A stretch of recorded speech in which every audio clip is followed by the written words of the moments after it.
पाकिस्तान ने IMF तो बिजली ते गैस मजीद महंगी करन दी यकीन दहानी करा दी। सराय के मुताबिक IMF ते वजारत खजाना हुकाम के दरमियान जारी मुज़ाकरात करंट अकाउंट खसारे ते प्राइमरी खसारे कमी लई बातचीत जारी है, जबकि अगले साल के बजट अहदाफ IMF को ब्रीफिंग दी जा चुकी है। सराय का कहना है कि वजारत खजाना की IMF मिशन तो रियासती मलकीयती इदारा की कारकरदगी जांचण लई सेंट्रल मॉनिटरिंग यूनिट की कारकरदगी ते भी बातचीत चल रही है। सराय का दसना है कि IMF ने गर्दिशी कर्जे इजाफे ते तशवीश का इजहार कर दिता है। पावर सैक्टर के गर्दिशी कर्जे 150 अरब रुपए का इजाफा हो गया है तो पाकिस्तान ने रवां साल के आखिर तक गर्दिशी कर्ज 2300 अरब रुपए तक महदूद रखने का वादा किया सी।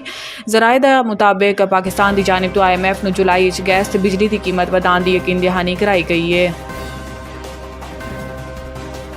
प्रॉपर्टी लीक्स अवैस मुजफ्फर ते अहमद दी अहलियत के नाम से 2 जायदादां सामने आ गई। प्रॉपर्टी लीक्स विच दुनिया की कई सियासी शख्सियात, हुकूमती एहलकारां ते रिटायर्ड सरकारी अफसरां के नाम शामिल ने। पाकिस्तानियों की दुबई 11 अरब डॉलर की जायदादां ने। दुबई जायदादां खरीदने वाले गैर मुल्कियों पाकिस्तानियों का दूसरा नंबर है। प्रॉपर्टी लीक्स इंकशाफ होया है कि 17,000 पाकिस्तानियों ने दुबई 23,000 जायदादां खरीद रखियां ने। प्रॉपर्टी लीक्स सदर आसिफ अली जरदारी के 3 बच्चों के नाम शामिल ने। साबिक सदर जनरल रिटायर्ड परवेज़ मुशर्रफ का नाम भी दुबई की जायदाद के मालकां की फहरिस्त शामिल है, जबकि प्रॉपर्टी लीक्स साबिक वज़ीर आज़म शौकत अजीज़ का नाम भी शामिल है।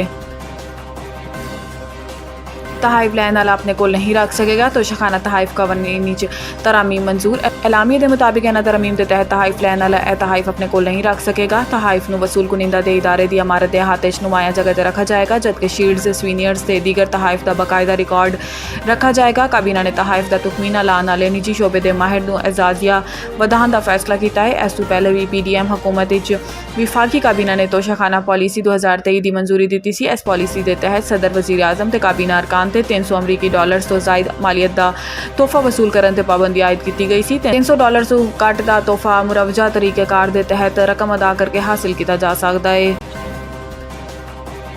9 मई से जुडिशल कमीशन बनान या सानू फौरी सजावां देन। शेख रशीद ने मीडिया नाल गुफ्तगू विच कहा कि 2 साल तो तारीखां भुगत रहे हैं। साढ़े घरां ते छापे मारे जा रहे हैं, बच्चे उठाए जा रहे हैं, जेवर पैसे लै जाते हैं तो खुद हिजड़ा तो मार खाते हैं। मुल्क इंसाफ मजाक बन के रह गया है। अल्लाह तो बाद सिर्फ अदलिया ही रह गई है।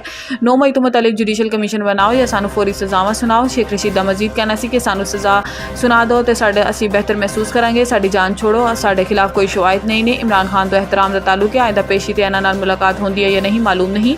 मौजूदा हुकूमत के रिंग पिस्टन बैठ चुके हैं, प्लग कचरा फंस चुका है तो इंजन धुआं दे रहा है। आवाम कश्मीरियों की तरह निकलणगे।